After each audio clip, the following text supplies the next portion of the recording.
Karena yang kita inginkan adalah mendapatkan ilmu yang manfaat, yang kita inginkan adalah mendapatkan ilmu yang barokah. Bismillahirrahmanirrahim.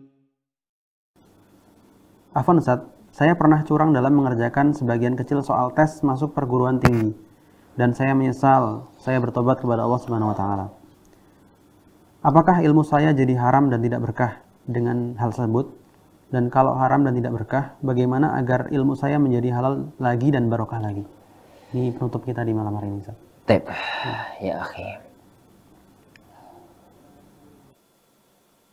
Ilmu itu, Anda nggak tahu yang antum maksudkan itu ilmu agama atau ilmu dunia. Lepas dari masalah itu. Jadi memang hukum asal orang itu belajar atau aktivitas apapun itu jujur. Jual beli jujur, belajar jujur, ngajar jujur, aktivitas apapun itu jujur. Tapi kalau Rasulullah SAW berbicara tentang masalah jual beli, beliau mengatakan wa in sadaqau, yani wa bayyana burika lahuma fi bai'ihima. Kalau penjual pembeli itu adalah keduanya itu jujur dan menjelaskan aib-aibnya, maka Allah akan memberkahi jual beli keduanya. Begitu juga dengan yang lainnya. Kejujuran itu adalah sesuatu yang sangat monumental untuk itu yang pertama. Lah, tapi kita harus sadar, namanya kecurangan itu di negeri kita itu kayak kerupuk, kayak kacang goreng. Kok kecurangan itu hampir di semua lini kehidupan. Bahkan kadang-kadang kita itu miris, tatkala dulu di zaman masih ada ujian nasional, itu tatkala ujian nasional itu anak santri itu murid itu nyawantai. Kenapa? Yakin besok didapat bocoran jawaban dari gurunya, dari pengawasnya. Ini sehingga malah akhirnya pengawas yang mestinya ngawasi, guru yang mestinya bimbing itu malah ngajari berbuat kecurangan. Dan itu sudah merupakan penyakit lumrah di negeri kita. Nah, dari sini maka suatu itu perlu jadi untuk dicermati.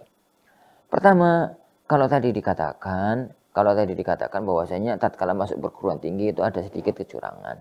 Kalau memang kecurangan itu adalah sedikit, maka nggak akan pengaruh insya Allah. Maksudnya itu nggak berpengaruh pada halal dan tidaknya Anda berada di situ. Karena sering Anda katakan hasil tes atau ijazah atau rapot itu ada dua kemungkinan, ada tiga kemungkinan. Yang pertama, orangnya jujur bener-bener jujur. Ya nggak nyontek, ya nggak ini, ya nggak itu dan macam-macamnya. Dan ini kemudian Allah beri taufik, maka itulah yang terbaik. Itu yang pertama. Yang kedua, curang bener-bener curang. Ya kayak joki gitu loh. Jadi apa itu ya? Nggak ngerti apa-apa, pokoknya nggak tahu sekolah, nggak pernah sekolah. Tiba-tiba kalau dia ikut paket atau ikut apa, tiba-tiba ujian, lalu kerjaan nggak iso. Dalam arti dia itu nggak iso, ngerjakannya nggak iso. Pertanyaan mudengnya gak, paham aja enggak. Karena saking nggak bisanya. Lah kemudian setelah itu, dia itu pokoknya bayar piro, kalau bayar sekian akan dapat ijazah dengan nilai sekian dan macam-macamnya. Maka itu adalah kecurangan, sangat curang. Dan itu jelas hasil dari itu haram. Karena dia sebenarnya nggak berhak sama sekali. Ijazahnya dan macam-macamnya itu sama sekali nggak berhak. Lawang dia itu nggak pernah sekolah, tiba-tiba lulus. Nah yang ketiga itu adalah tengah-tengah. Jujur yora, kemudian curang sekelas itu juga tidak. Dan ini roto-roto. Maka yang saya lihat adalah wallahu alam, jika kecurangannya itu sedikit, ya, jika kecurangannya itu